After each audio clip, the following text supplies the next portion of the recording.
Dialysis করাতে গিয়ে যুবকের মৃত্যুতে হাসপাতালে বিক্ষোভ দেখালেন বিজেপি বিধায়ক। জানা গিয়েছে, কল্যাণী জেএনএম হাসপাতালে ডায়ালিসিসের জন্য ভর্তি করা হয় কল্যাণীর বাসিন্দা বছর 21-এ যাদব সূত্রধরকে।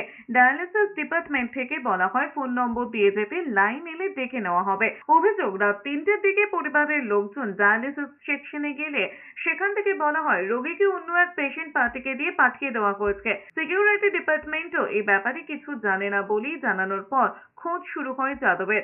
অভিযোগ, এরপরে উলঙ্গ অবস্থায় যাদবকে হাসপাতালের এক জায়গায় পড়ে থাকতে দেখে পরিবারের লোকজন এমার্জেন্সিতে নিয়ে গেলে চিকিৎসকরা তাকে মৃত বলে ঘোষণা করেন। এরপরে ক্ষোভে ফেটে পড়ে পরিবারের লোকজন।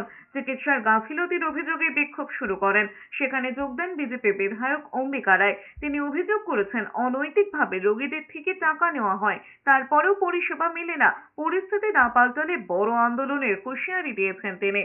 আমরা যতক্ষণ না পর্যন্ত বডি পাবো এখান থেকে উঠবো না, যতক্ষণ না পর্যন্ত এটা কমিটমেন্ট দেবে, লিখিত দেবে যে এসি 24 ঘন্টার ভেতরে রিপেয়ার করতে হবে এই গরমে, ততক্ষণ, এবং ডায়ালিসিস মেশিন যতক্ষণ না পর্যন্ত ঠিক করছে, লিখিত বলবে যে আমরা 3 দিনের ভেতরে বা 24 ঘন্টার ভেতরে যদি ঠিক না হয় আমরা কিন্তু এখান থেকে উঠবো না।